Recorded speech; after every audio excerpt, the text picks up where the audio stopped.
8 आणि 9 जानेवारीला शरद पवार गटाच्या 2 दिवसीय बैठकीत काय होणार याची गेले काही दिवस सगळ्यांनाच उत्सुकता होती। शरद पवार या 2 दिवसीय बैठकीत पक्षात भाकरी फिरवतील आणि नव्या नेतृत्वाला संधी देतील असं बोललं जात होतं, पण असं काहीच घडलं नाही। ना शरद पवारांनी भाकरी फिरवली ना नवीन नेतृत्व पुढे आलं।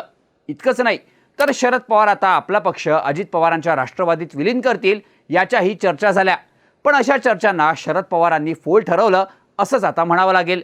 शरद पवार गटाच्या बैठकीत भलेही पक्षाच्या भविष्याबाबत निर्णय झाला नसेल, पण पक्षात वादाची ठिणगी पडल्याचं दिसून आलं।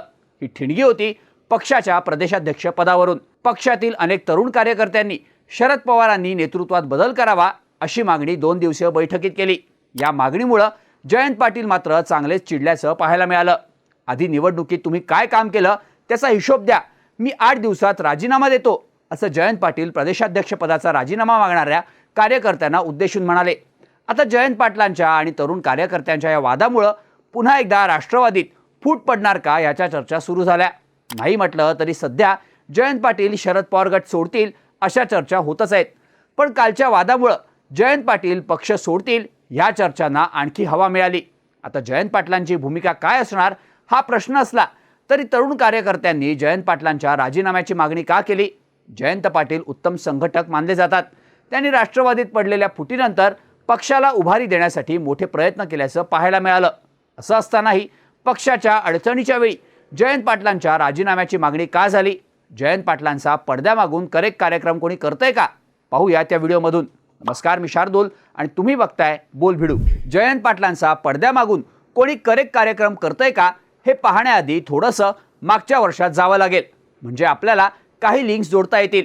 लोकसभा निवडणुकीत शरद पवार गटानं 10 पैकी 8 जागा जिंकून घवघवीत यश मिळवलं होतं।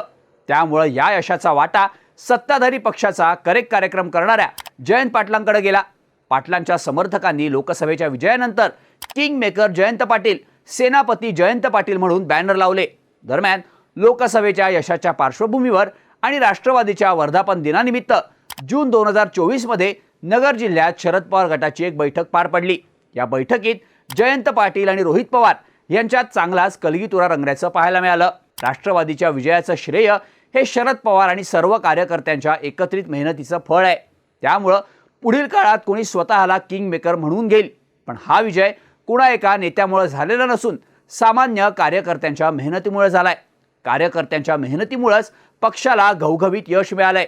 शरद पवारांनी या वयात ज्या तडफेनं प्रचार केला त्याचंही आपल्याला कौतुक करावं लागेल असं म्हणत रोहित पवारांनी जयंत पाटलांना अप्रत्यक्षपणे टार्गेट केल्याचं पाहायला मिळालं।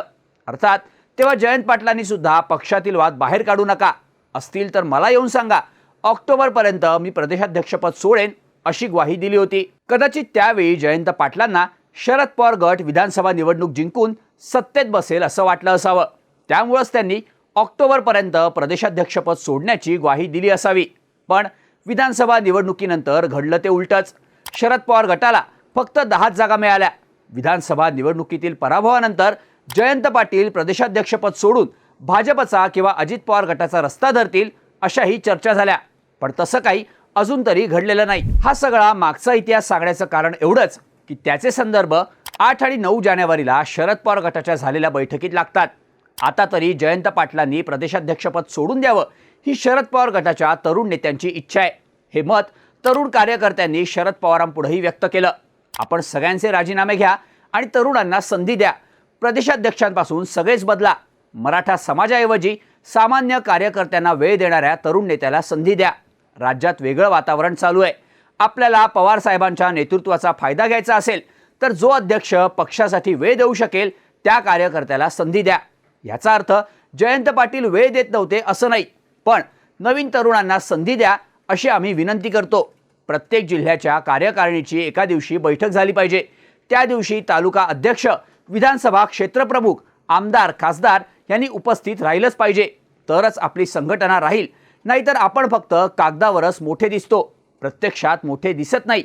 आपण सर्वांनी काम केलं आणि पवार साहेबांसारखं नेतृत्व मिळालं तरच आपला फायदा होईल असं मत काही कार्यकर्त्यांनी शरद पवारांपुढे व्यक्त केलं। आता कार्यकर्त्यांची ही मागणी वरवर पाहता पक्षासाठी वाटत असली तरी नवीन तरुणांना संधी द्या हे त्यांचे शब्द महत्त्वाचे ठरतात। तरुण कार्यकर्त्यांच्या या मागणीच्या मागे रोहित पवार तर नाहीत ना, असा प्रश्न सध्या उपस्थित केला जातोय. पण दुसरीकडे जयंत पाटील सुद्धा प्रदेशाध्यक्षपद सोडण्यास तयार नाहीत असंच दिसतंय.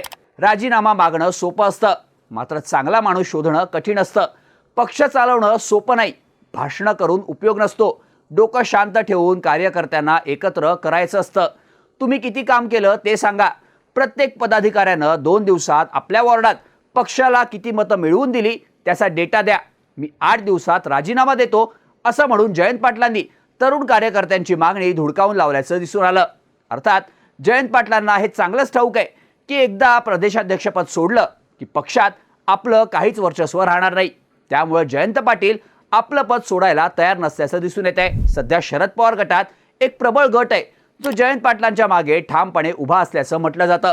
त्यामुळे जयंत पाटलांना प्रदेशाध्यक्ष पदावरून हटवणं म्हणावं तितकं सोपं नाही असंच म्हटलं जात आहे. दुसरीकडे मात्र रोहित पवारांची यंग ब्रिगेड मात्र आता तरी नेतृत्व रोहित पवारांकडे यावं या मताची दिसून येते, ज्यामुळे भविष्यात पक्षाची मोठ बांधता येईल. पक्षाचं नेतृत्व तरुण वयात हातात आलं तर ते रोहित पवारांचं राजकारण सेट करण्यासाठी महत्त्वाचं ठरतं.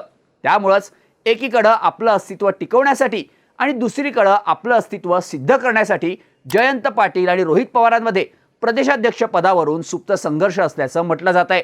पण सध्या जयंत पाटील आणि रोहित पवार काय विचार करतात यापेक्षा शरद पवार काय विचार करतात हे पाहणं महत्त्वाचं ठरतं. दरम्यान शरद पवारांनी पक्षाच्या 2 दिवसीय बैठकीत तरुण आणि महिलांच्या नेतृत्वाबाबत संकेत दिल्याच्या चर्चा आहेत.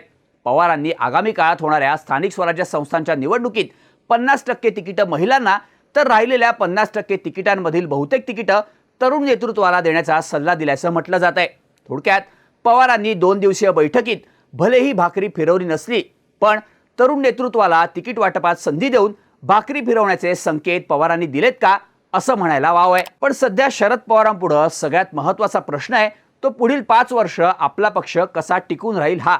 यात अजित पवारांच्या नेत्यांकडून शरद पवारांच्या 7 खासदारांना येत असलेल्या ऑफर नक्कीच पक्षासाठी धडकी भरवणार आहेत. त्यामुळं शरद पवारही पेचात पडल्याचं बोललं जात आहे. जयंत पाटलांचं प्रदेशाध्यक्षपद काढून घेतलं तर त्यांचा गट नाराज होऊन पक्ष फुटण्याची शक्यता नाकारता येत नाही. दुसरीकडे तरुण नेतृत्वाला संधी दिली नाही तर पक्षाची मोठ कशी बांधायची हाही प्रश्न आहेच. त्यामुळं शरद पवारही भाकरी फिरवण्याबाबत सावध पावलं उचलत असल्याचं दिसतंय. पण शरद पवार तरुण नेतृत्वाला संधी देऊन मोठं करतात हे शरद पवारांचा इतिहास सांगतो. 2004च्या निवडणुकीपूर्वी आर पाटलांना पवारांनी प्रदेशाध्यक्ष केलं आणि पक्षानं 2004च्या विधानसभा निवडणुकीत राज्यात सर्वाधिक 71 जागा जिंकल्या. त्यामुळं आता शरद पवार काय करतात हे पाहणं महत्त्वाचं आहे. भाकरी फिरवायचा निर्णय झालाच तर शरद पवार नेतृत्व रोहित पवारांकडे येतात की रोहित पाटलांकडं हे पाहणंही उत्सुकतेचं आहे. एवढं मात्र नक्की. तुम्हाला काय वाटतं? जयंत पाटलांचा पडद्यामागून कोणी गेम करतंय का? शरद पवार आगामी काळात तरुण नेतृत्वाला संधी देतील का? याबद्दलच्या तुमच्या प्रतिक्रिया आम्हाला कमेंट करून नक्की सांगा आणि अशाच माहितीपूर्ण व्हिडिओसाठी बोलबिडूच्या YouTube चॅनलला सबस्क्राईब करायला विसरू नका.